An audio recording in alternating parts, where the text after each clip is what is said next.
India might not be the ideal home for cheetahs. We got 20 cheetahs from Namibia and South Africa, but only 17 are left. Out of the 4 cubs born recently, only 1 survived, and the lone survivor is also critical. The officials say that the cubs died from extreme dehydration.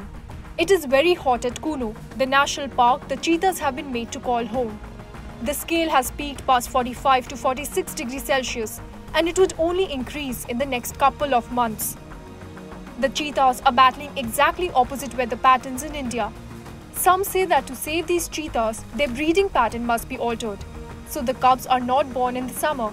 It will be easier to segregate them into males and females and bring them together during the breeding season so that they will cub, the females will cub during the winters when it coincides with the fawning of the prey species.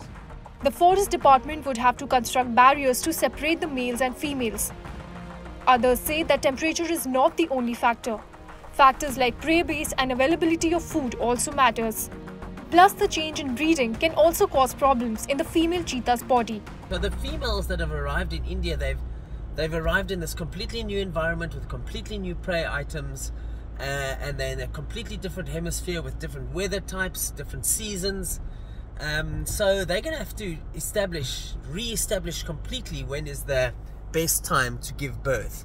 This is something that cannot be controlled by human management, and there's going to be a lot of trial and error. The female cheetahs are going to give birth in the beginning at the wrong times of the year, and a lot of cubs are going to be lost. What are the problems female cheetahs will face if their breeding cycle is altered? The death of the cubs was due to weakness, which could be from dehydration or lack of food, or maybe both. But experts have cautioned that 50% of cheetah losses will occur. And it does not mean that the cheetah project has failed.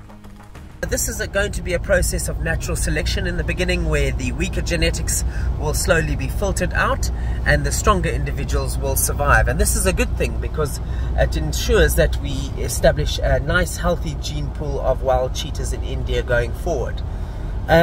So we still have 17 cheetahs left in India. At least half of them are females.